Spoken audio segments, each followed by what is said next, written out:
আসসালামু আলাইকুম। প্রিয় দর্শক, আওয়ামী লীগ এবং বিএনপির মধ্যকার এই মুহূর্তের যে উপলব্ধি, যে একটি মুক্তিযুদ্ধভিত্তিক বাংলাদেশের রাজনীতির জন্য দুই দলই একে অপরকে ছাড়া এই মুহূর্তে আর অন্য কিছু সম্ভব নয়, সেটাই যদি সত্য হয় তাহলে নিশ্চয়ই আমাদের আশা জাগা নিয়ে কিছু থেকে যায় অন্তত। এবং বিএনপি ক্ষমতা থাকাকালীন সময়ে শেখ হাসিনা সহ আওয়ামী লীগের উপরে যে 21শে আগস্টের বর্বরতম হত্যাকাণ্ড বা বর্বরচিত হামলা, অথবা আওয়ামী লীগ সরকারের সময় খালেদা জিয়াকে তুচ্ছ কোনো মামলায় দীর্ঘদিন কারা অন্তরীণ করে রাখা, অথবা তারেক রহমানকে দেশের মাটিতে ফিরতে না দেওয়া, এই সব কিছু কি সবার কাছে, দুই দলের কাছেই নতুন কোনো উপলব্ধি জন্ম দিচ্ছে? এই প্রশ্ন আসতেই পারে। তার কারণ বিএনপির পক্ষ থেকে আওয়ামী লীগ সম্পর্কে যে মনোভাব আমরা সাম্প্রতিক সময় দেখছি, অথবা আওয়ামী লীগের পক্ষ থেকে বিএনপির প্রতি যে একটা বন্ধুত্বসুলভ মনোভঙ্গি, সেটিও নিশ্চয়ই আমাদেরকে আশান্বিত করে তোলে। শেখ হাসিনা ভারতের জি নেটওয়ার্ক গ্রুপের অন্যতম গণমাধ্যম সহযোগী প্রকাশনা WION-এর কাছে একটি এক্সক্লুসিভ ইন্টারভিউ দিয়েছেন। সেখানে মোটামুটি তেমন ইঙ্গিতই তিনি দেওয়ার চেষ্টা করেছেন। তার কাছে বেশ কিছু বিষয়ে জানতে চাওয়া হয়েছিল এবং তার সে উত্তরের মধ্য দিয়ে বাংলাদেশে এই মুহূর্তে যে রাজনৈতিক সংকট, সাংবিধানিক শাসন ব্যবস্থার পুনরুত্থান, অর্থনীতি পুনরুজ্জীবিত করা, সংখ্যালঘুদের সুরক্ষা এবং গণতান্ত্রিক প্রতিষ্ঠান বিষয়গুলো নিয়ে অনেক অনেক বক্তব্য উঠে এসেছে।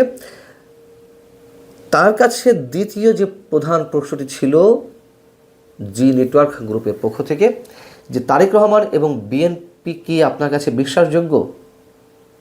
শেখ হাসিনা কী বলছেন? তার কথাগুলো খুবই ইম্পর্ট্যান্ট।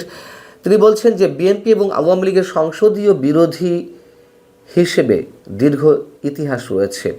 আমরা যখন শাসন করেছি তারা আমাদের বিরোধিতা করেছে, আবার যখন বিএনপি শাসন করেছে আওয়ামী লীগ বিরোধিতা করেছে। গণতন্ত্রে এভাবেই রাজনৈতিক প্রতিষ্ঠানগুলো কাজ করে যাওয়া উচিত। একটি শক্তিশালী সুস্থ বিরোধী দল শাসন ব্যবস্থাকেই শক্তিশালী করে। খুবই যৌক্তিক কথা। এখন এই বিষয়গুলো দুই দলের মধ্যেই সত্যি যদি উপলব্ধি হয়, নিশ্চয়ই সেটা আমাদের জন্য শুভকর। তিনি বলছেন, তবে আমাদের এই তথ্য ভুলে যাওয়া উচিত নয় যে সরকারি তহবিল আত্মসাতের অভিযোগে দোষী সাব্যস্ত হওয়ার পর তারেক রহমান লন্ডনে দীর্ঘ 17 বছর নির্বাসনে কাটিয়েছেন। নেতৃত্বের জন্য যে জবাবদিহিতা এবং সশরীরে মানুষের কাছে উপস্থিতির প্রয়োজন, সেটি তো বিদেশে বসে থেকেই শুধুমাত্র নির্দেশ দিলেই দল চলতে পারে না। এটা গণতন্ত্র হয় না। এই বক্তব্য অনেকেই আপত্তি জানাতে পারেন। আমারও মনে হয় যে এই মুহূর্তে এই কথাগুলো না বলাই ভালো ছিল। তিনি বলছেন, আবার পরিস্থিতি অনুকূলে এলেই হঠাৎ করে দেশে ফিরে আসা, এগুলো শুভ লক্ষণ নয়। শেখ হাসিনা তার সাক্ষাৎকারে বলছেন ওই একই প্রশ্নের উত্তরে যে, আমার আরও উদ্বেগের বিষয় হলো বিএনপি যখন স্বল্প মেয়াদী স্বার্থে চরমপন্থীদের সাথে জোট বাঁধতে চায় বা জোট বাঁধার রেকর্ড আছে, এটিও নিশ্চয়ই অস্বীকার করার কোনো উপায় নেই যে জামায়াতের সাথে জোট বেঁধে 2001 সালে যে সরকার গঠন করেছিল 4 দলীয় জোট সরকার, এটি নিশ্চয়ই বিএনপির মধ্যেই অসংখ্য নেতাকর্মী এখনও মানতে পারেন না। এবং যেই কথাগুলো এখন বিএনপির পক্ষ থেকেই শীর্ষ নেতৃত্বের জায়গা থেকে উচ্চারিত হচ্ছে, স্বাধীনতা বিরোধী শক্তি কারা ছিল, কারা মুক্তিযুদ্ধে বাংলাদেশের ধ্বংসযজ্ঞে মেতে উঠেছিল।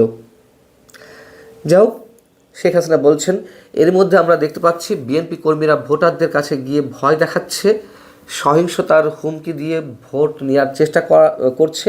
এটি গণতন্ত্র নয়, এটি জবরদস্তি। এবং তিনি সবচেয়ে গুরুত্বপূর্ণ যে মেসেজটি দেওয়ার চেষ্টা করেছেন, তিনি বলছেন যে যদি বিএনপি পরবর্তী সরকার গঠন করে তাহলে আমি তাদের আওয়ামী লীগের উপর থেকে নিষেধাজ্ঞা তুলে নেওয়ার মাধ্যমে আমাদেরকে বৈধ বিরোধী দল হিসেবে কাজ করার সুযোগ দিয়ে যথাযথ সংসদীয় গণতন্ত্র পুনরুদ্ধার করার জন্য অনুরোধ করব। প্রকৃত বিরোধী দল ছাড়া সংসদ মোটেই কার্যকর নয়। তিনি আসলে এটি কোন আঙ্গিকে বলেছেন, এটি একটু ভেবে দেখার বিষয়। এই বিষয়টি আমাকেও বেশ ভাবাচ্ছে। আসলে তিনি কী বলতে চেয়েছেন? তার এই বক্তব্যের মধ্য দিয়ে কি আমরা ধরে নেব যে আওয়ামী লীগ পুরোপুরি নিশ্চিত হয়ে উঠেছে যে নির্বাচন অনুষ্ঠিত হতে যাচ্ছে বা সম্ভাবনা রয়েছে 12 তারিখে, সেই নির্বাচনের মধ্য দিয়ে বিএনপি সরকার গঠন করছে। আওয়ামী লীগের আর ন্যূনতম কোনো সম্ভাবনা নেই এই নির্বাচনে অংশগ্রহণের। এবং এই প্রশ্নগুলো যদি ওঠে তাহলে নিশ্চিতভাবে বলতে পারি এর কোনোটিরই সদুত্তর বা নিশ্চিত করে ডেফিনেট করে কিছু আমরা বলতে পারবো না। তার কারণ যদি বিএনপি ক্ষমতায় আসে, আওয়ামী লীগের রাজনৈতিক কার্যক্রম যে নিষিদ্ধ করে রাখা হয়েছে সেটি তুলে নেওয়া হয়তো সম্ভব হবে, কিন্তু শেখ হাসিনা বিরোধী দলে বসতে চাই বা আওয়ামী লীগ বিরোধী দলে বসতে চাই সংসদে, এটি কীভাবে সম্ভব? আবার তার এই কথার মধ্যে দিয়ে কি আমরা ধরে নেব যে আসলে এই নির্বাচনটি হচ্ছে না, শিডিউল পিছিয়ে যেতে পারে, সেক্ষেত্রে নতুন যে শিডিউল পড়বে সেখানে আওয়ামী লীগের অংশগ্রহণের সুবিধা সুযোগ রয়েছে? আবার সেটিও তো সম্ভব নয় যে তখন তো ওই নির্বাচনের আগে বিএনপি সরকার গঠন করবে কীভাবে? বেশ জটিল মনে হয়েছে তার এই ইঙ্গিতগুলোকে। তবে এই দেশে যে আওয়ামী লীগ এবং বিএনপিকেই মুক্তিযুদ্ধের আদর্শের জায়গা থেকে রাজনীতি করতে হবে, সেই মেসেজটি আমরা দুই দলের পক্ষ থেকেই মোটামুটি পাচ্ছি। তার কারণ এর আগের দিন আমি আপনাদেরকে জানিয়েছিলাম, আপনারা অনেকেই দেখেছেন যে বিএনপির second in command Mirza Fakhrul Islam Alamgir তিনি তার একটি নির্বাচনী প্রচারণায় যে কথাগুলো বলেছেন তা আরেকটু মনে করিয়ে দিই আপনাদেরকে। তিনি বলেছেন যে নৌকার যিনি কাণ্ডারি ছিলেন সাবেক প্রধানমন্ত্রী শেখ হাসিনা, তিনি নেতাকর্মীদের ফেলে ভারতে পালিয়ে গেছেন, দিল্লিতে গিয়ে বসে আছেন, আমাদেরও বিপদে ফেলে গেছেন। শেখ হাসিনা থাকলে অন্তত একটি গণতান্ত্রিক ব্যবস্থা চলতো। খুবই সিগনিফিক্যান্ট কথা। এবং এই জায়গা থেকেও আমি কিছু প্রশ্ন আপনাদের সামনে তুলেছিলাম যে মির্জা ফখরুল ইসলাম সাহেব এখন যা বলছেন বা বিএনপি এখন যা বলছে আওয়ামী লীগ সম্পর্কে, সেগুলো কি সত্যি আওয়ামী লীগের এক ধরনের শূন্যতা অনুভব করছে দলটি, নাকি আওয়ামী লীগের ভোট নিজেদের বাক্সে নেওয়ার জন্য একটা সিম্প্যাথি গ্রো করার চেষ্টা করছেন আওয়ামী লীগের ভোটারদের মধ্যে? ভারতের পররাষ্ট্রমন্ত্রী এস জয়শঙ্কর যে আমাদের সাবেক প্রধানমন্ত্রী বেগম খালেদা জিয়ার শেষকৃত্য অনুষ্ঠানে এলেন, তিনি শোক জানিয়ে গেলেন ভারতের প্রধানমন্ত্রীর পক্ষ থেকে তারেক রহমানের কাছে। সেই বিষয়ে প্রশ্ন করা হয়েছিল শেখ হাসিনার কাছে। প্রশ্নটি ছিল এরকম যে ভারতের পররাষ্ট্রমন্ত্রী এস জয়শঙ্কর খালেদা জিয়ার শেষকৃত্যে উপস্থিত ছিলেন, বিএনপি এবং ভারতের সম্পর্ককে আপনি কীভাবে দেখছেন? খুব টেকনিক্যালি আনসার দিয়েছেন শেখ হাসিনা। তিনি বলছেন এটি একটা প্রতিবেশী রাষ্ট্রের সাবেক সরকার প্রধানের প্রতি ভারতের কূটনৈতিক সৌজন্যতা এবং বিষয়টি অবশ্যই শ্রদ্ধার। রাজনৈতিক জীবনে খালেদা জিয়ার ভূমিকা অনস্বীকার্য এবং জাতির প্রতি তার অবদান ছিল তাৎপর্যপূর্ণ। তবে ভারতের মৌলিক স্বার্থ অপরিবর্তিত রয়েছে। ভারত বাংলাদেশে এমন একটি নির্ভরযোগ্য অংশীদার চায় যে স্থিতিশীলতা বজায় রাখতে পারে, সংখ্যালঘুদের সুরক্ষা দিতে পারে, প্রতিশ্রুতিকে সম্মান করতে পারে এবং আঞ্চলিক সহযোগিতা বজায় রাখতে পারে। খুবই টেকনিক্যাল অ্যান্সার, এবং হয়তো তিনি বুঝিয়ে দেওয়ার চেষ্টা করেছেন ভারতের কাছে এখনও এক নম্বর বিশ্বাসযোগ্য দল আওয়ামী লীগই। আরেকটি প্রশ্ন ছিল গুরুত্বপূর্ণ যে আপনার দলকে কীভাবে পুনর্গঠন করতে চাইছেন, আপনার দলের মধ্যে নতুন প্রজন্মের ভূমিকা কী হবে? এই প্রশ্নের উত্তরও সরাসরি দেননি শেখ হাসিনা। নেতৃত্বে কারা আসছে সে সম্পর্কেও কোনো ধরনের ইঙ্গিত দেননি, শুধু নতুন নেতৃত্বের বিষয়টি গুরুত্ব সহকারে তুলে ধরেছেন তরুণ প্রজন্মের মধ্য থেকে। তিনি বলছেন আওয়ামী লীগ কখনো একটি পরিবারের অন্তর্ভুক্ত ছিল না বা একটি পারিবারিক দল ছিল না, এটি লক্ষ লক্ষ বাংলাদেশির অন্তর্ভুক্তি যারা গণতন্ত্র, স্বাধীনতা এবং 1971 সালের মূল্যবোধে বিশ্বাসী। আমাদের এমন নেতাদের প্রয়োজন যারা প্রতিটি প্রজন্মের সাথে সংযোগ স্থাপন করতে পারে, যারা শহর ও গ্রামাঞ্চলের তরুণদের মুখোমুখি চ্যালেঞ্জগুলো বোঝেন, যারা আমাদের দলের নীতিগুলোকে সম্মান করে এবং ডিজিটাল যুগের সাথে তাল মিলিয়ে চলতে পারে। এবং আওয়ামী লীগ সরকারের যে অর্জন তা কখনোই একার ছিল না, এটি কোনো ব্যক্তির উপর নির্ভর ছিল না, দলের অসংখ্য নেতাকর্মী এবং বাংলাদেশের জনগণের মাধ্যমেই সেটি অর্জিত হয়েছে তাদের আস্থার কারণে। এবং নতুন দল দলের পুনর্গঠন বিষয়ে আরও একটি কথা বলেছেন, যখন আওয়ামী লীগের হাজার হাজার নেতাকর্মীকে আটক করা হচ্ছে, নির্বিচারে নির্যাতন করা হচ্ছে, সেই অবস্থায় দল পুনর্গঠন করাটা বা রিস্ট্রাকচার, নতুন কমিটি দেওয়ার বিষয়টি সম্ভবত তিনি বুঝিয়েছেন, সেটি আসলে অতটা সহজ নয়। তবে এই সাক্ষাৎকারে সব মিলিয়ে বিএনপির প্রতি যেই উপলব্ধি আওয়ামী লীগের, সেটিকে নিঃসন্দেহে তাৎপর্যপূর্ণ বলে আমরা মন্তব্য করতেই পারি। এবং রাজনৈতিক সমীকরণও দুই দলের যে নতুন ভাবনা চিন্তা, একে অপরের প্রতি যে শ্রদ্ধাবোধ প্রদর্শনের বিষয় আমরা দেখছি, নিঃসন্দেহে অনেক রাজনৈতিক হিসাব পরিবর্তন করে ফেলতে পারে। হঠাৎই একটা কাকতালীয় মন্তব্য, রাজনৈতিক সমীকরণের হিসেব নিকেশ পাল্টে যাওয়ার মতন বক্তব্য। বিএনপির শীর্ষ নেতৃত্ব এখন আওয়ামী লীগ নিয়ে যে কথা, যে মন্তব্য করছেন, তাতে বিষয়টিকে আমাদেরকে এভাবেই নিশ্চয়ই মন্তব্য করতে হবে, বর্ণনা করতে হবে। বিএনপি মহাসচিব মির্জা ফখরুল ইসলাম আলমগীর সাহেব তিনি বলেছেন, দীর্ঘদিন পর দেশে ভোটের সুযোগ আসছে এবং এবার নির্বাচন আগের চেয়েও ভিন্ন হবে। আগে যেখানে ধানের শীষ এবং নৌকার প্রতিদ্বন্দ্বিতা ছিল, এবার নৌকা নেই। আক্ষেপের সুরেই তিনি বলছেন। আমরা ধরে নিতে পারি তিনি যা বলছেন তা হচ্ছে এরকম যে নৌকা এবং ধানের শীষের প্রতিদ্বন্দ্বিতাটুকু অবশ্যই গণতন্ত্রের জন্য সৌন্দর্য ছিল বাংলাদেশের ক্ষেত্রে। আচ্ছা, তিনি কি বলছেন? সোমবার ঠাকুরগাঁওয়ে একটি নির্বাচনী সমাবেশে তিনি বলছেন, নৌকার যিনি কাণ্ডারি, খেয়াল করে শুনুন, নৌকার যিনি কাণ্ডারি সাবেক প্রধানমন্ত্রী শেখ হাসিনা, তিনি নেতাকর্মীদের ফেলে ভারতে পালিয়ে গেছেন, দিল্লিতে গিয়ে বসে আছেন, আমাদের বিপদে ফেলে গেছেন, মানে তারাও বিপদে আছে নিজেরা। শেখ হাসিনা থাকলে অন্তত একটি গণতান্ত্রিক ব্যবস্থা চলতো, সে কি সর্বনাশ। আমরা কি সর্বনাশ শব্দটা ইউজ করবো এখানে, নাকি কি চমৎকার, কোনটি?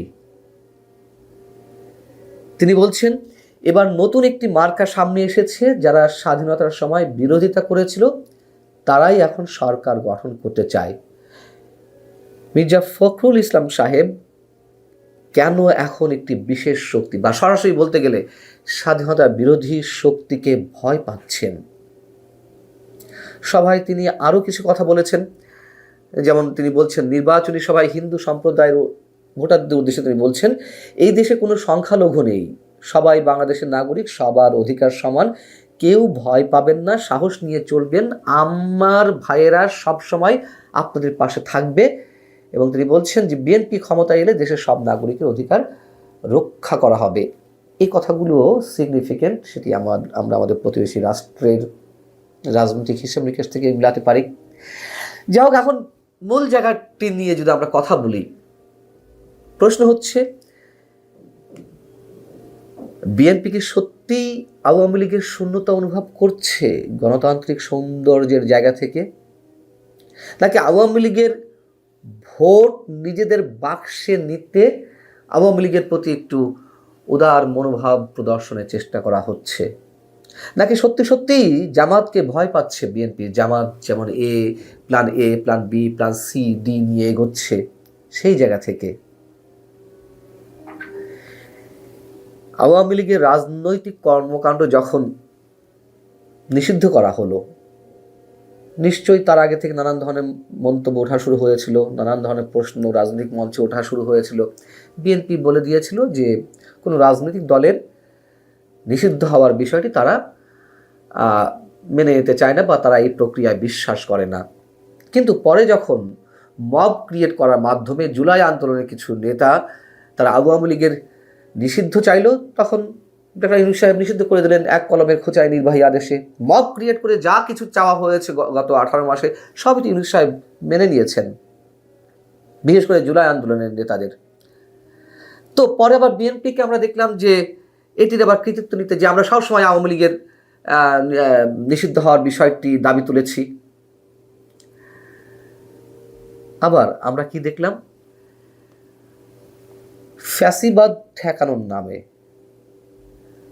আমরা যুদ্ধাপরাধীদের সঙ্গে ঐক্য গড়ে তুলতে দেখলাম সব রাজনৈতিক দলকে।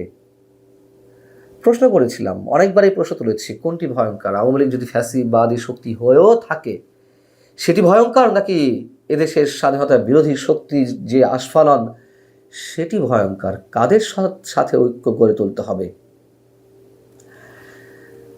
বিএনপির চেয়ারপারসন তারেক রহমান দেশে ফেরার আগে বিএনপির বিশেষ কিছু নেতার সঙ্গে তিনি একটি অনলাইন বৈঠক করেছিলেন, যার খবর আমি এর আগে আপনাদেরকে দিয়েছি। মানে লন্ডনে থেকেই তিনি অনলাইন বৈঠকটি করেছিলেন এবং সেখানে তিনি প্রশ্ন করেছিলেন যে যদি বিএনপি ক্ষমতায় আসে নির্বাচনের মাধ্যমে, সেক্ষেত্রে বিরোধী দলে আপনারা কাকে দেখতে চান। তারেক রহমান বাংলাদেশে আসার আরও কয়েক মাস আগে এই প্রশ্নটি একটা বৈঠকে করেছিলেন। তো সেখানে উপস্থিত বিএনপি নেতাদের 60% বলেছিলেন যে আমরা বিরোধী দলে আওয়ামী লীগকে দেখতে চাই, আর 40% বলেছিলেন যে জামাতকে চাই। মানে তার প্রশ্নটা ছিল জামাত নাকি আওয়ামী লীগ। তার মানে এই যে হিসাবটি, এর মধ্যে দিয়েও বোঝা যায় যে বিএনপির মধ্যে এখনো জামাতপন্থী নেতাদের প্রভাব কতখানি। যাই হোক, এখন জামাত যদি সত্যিই এই নির্বাচনে আরও শক্তিশালী হয়, সুবিধাটা আসলে কাদের আর সর্বনাশটাই বা কাদের বা কার?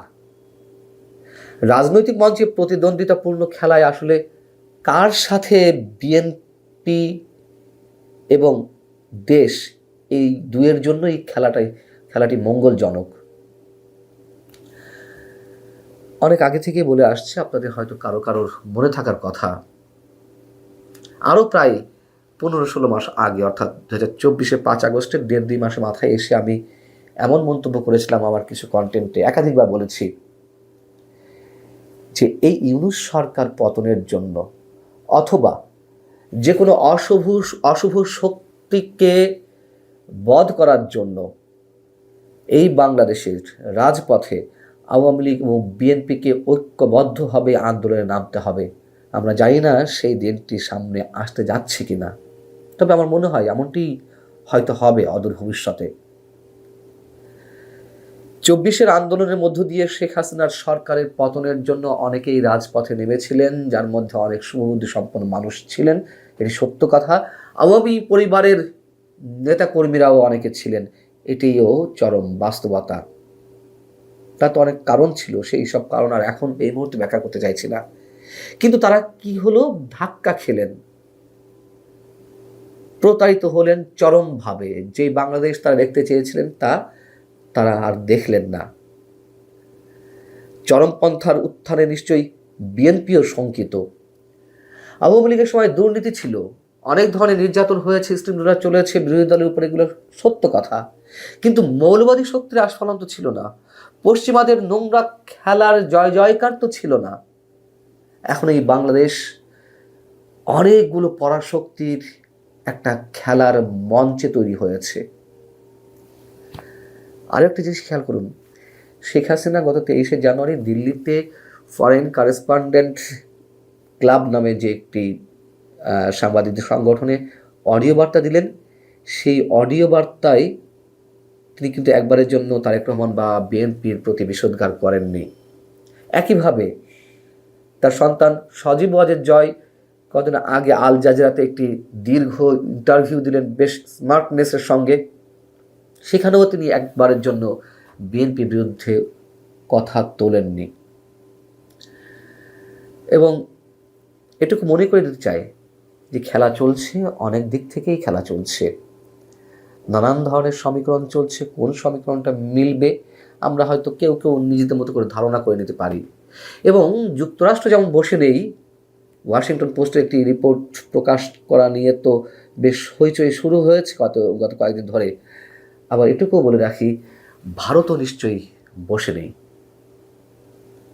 চীন খেলছে চীনের মতো করে অন্য ফ্রন্টে। আওয়ামী লীগ সভানেত্রী শেখ হাসিনার একটি অডিও বার্তার প্রতিবাদে বাংলাদেশ সরকার একটি চমৎকার বিবৃতি দিয়েছে। চমৎকার এই কারণেই বলছি, এই বিবৃতিটি একই সঙ্গে হাস্যকর, একই সঙ্গে সরকারের যে বক্তব্য তাতে উপস্থাপিত হয়েছে তার মধ্যে আওয়ামী লীগকে নিয়ে একটি ভীতিকর অবস্থার পরিচয় ফুটে ওঠে। অন্যদিকে সরকার আওয়ামী লীগের বিরুদ্ধে শেখ হাসিনার বিরুদ্ধে একটা যুদ্ধংদেহী মনোভাব নিয়ে আছে, তা প্রমাণে একটা ব্যর্থ চেষ্টাও আমরা দেখতে পারি। এবং সর্বসাকুল্যে আগামী নির্বাচন আসলেই হতে যাচ্ছে কি না তারও একটা অস্পষ্ট হলেও একটা বার্তা আমরা পেতে পারি। বিষয়টি হচ্ছে যে শেখ হাসিনা গত 23শে জানুয়ারি, আজ থেকে 2 দিন আগে, দিল্লিতে বিদেশি সংবাদ মাধ্যমগুলোতে কর্মরত ভারতীয় সাংবাদিকদের একটি সংগঠন ফরেন করেসপন্ডেন্টস ক্লাবের একটি অনুষ্ঠানে, সেটি অনেকটা সংবাদ সম্মেলনও ছিল বলতে গেলে, সেই অনুষ্ঠানে একটি অডিও বার্তা দিয়েছেন। সেই অডিও বার্তার বিরুদ্ধে সরকারের পররাষ্ট্র মন্ত্রণালয়ের একটি দীর্ঘ বিবৃতি। কেন এটি দেওয়ার প্রয়োজন হলো? কি প্রয়োজন ছিল এর? না দিলেও বা কী হতো? বিবৃতিতে কি বলা হচ্ছে? বলা হচ্ছে যে পলাতক শেখ হাসিনা, যিনি মানবতা বিরোধী অপরাধ করার জন্য আন্তর্জাতিক অপরাধ ট্রাইব্যুনালে দোষী সাব্যস্ত হয়েছেন, গত 23শে জানুয়ারি দিল্লিতে একটি প্রকাশ্য অনুষ্ঠানে একটি বিবৃতি দেওয়ার সুযোগ দেওয়া হয়েছিল, যেখানে তিনি প্রকাশ্যে বাংলাদেশ সরকারকে অপসারণের আহ্বান জানান, তার দলের অনুগত এবং সাধারণ জনগণকে সন্ত্রাসী কর্মকাণ্ড চালানোর জন্য নির্লজ্জ উস্কানি দেন, বাংলাদেশে আসন্ন সাধারণ নির্বাচনকে বাধাগ্রস্ত করার জন্য।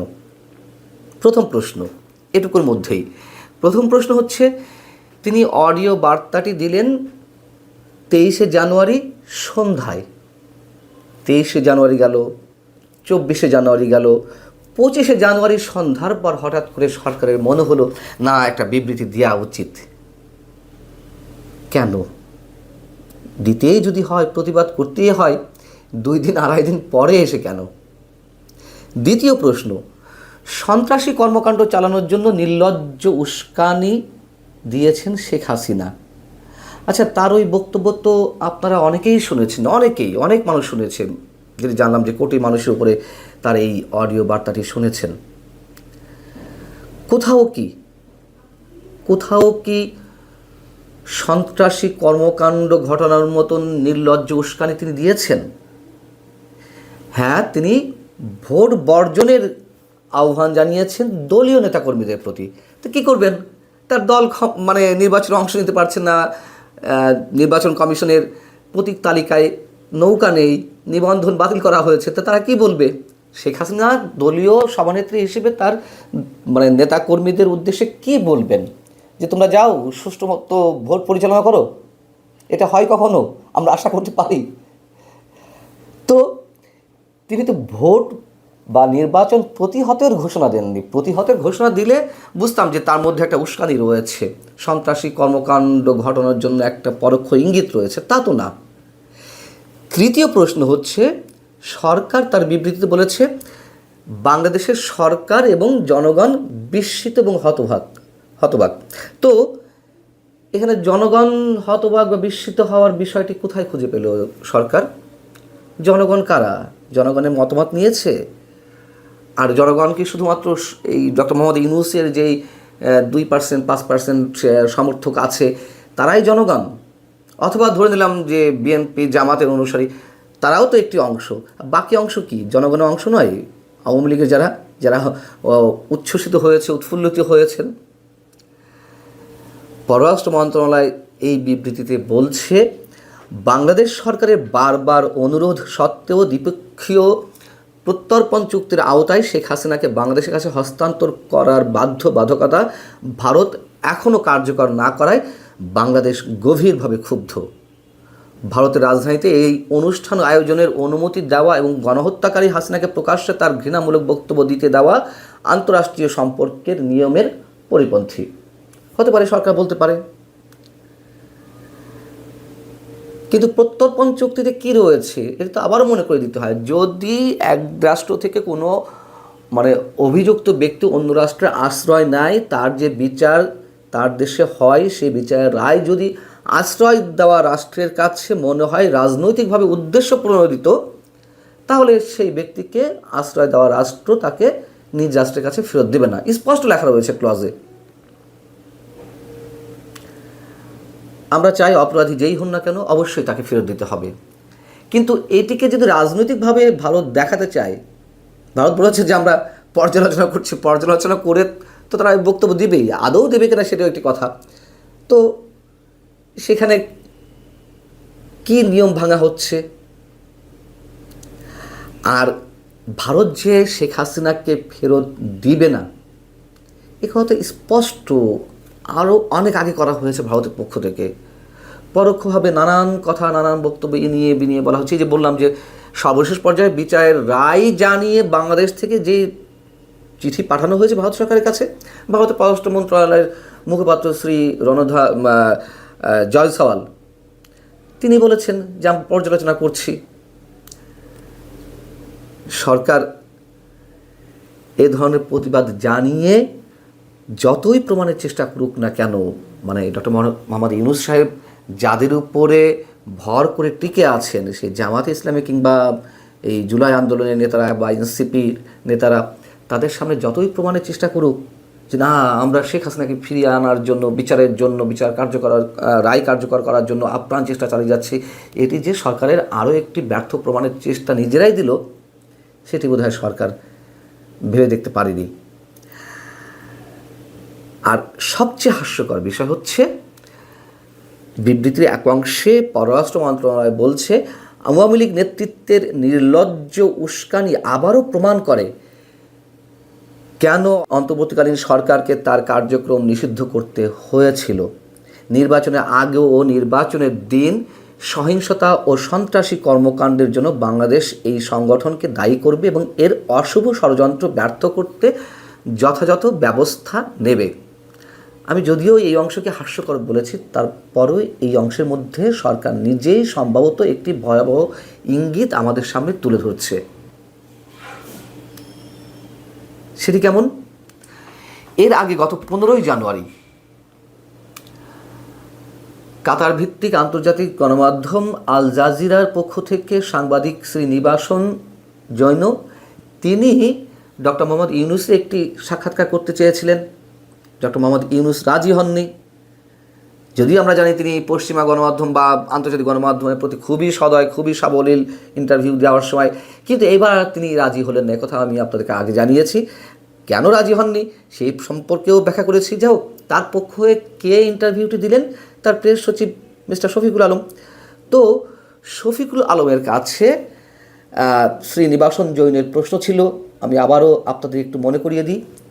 তার প্রশ্ন ছিল হাসিনা তার সমর্থকদের নির্বাচনের আগে বাংলাদেশে সন্ত্রাসী কার্যক্রম করার জন্য উদ্বুদ্ধ করছে, এটার প্রমাণ কোথায়?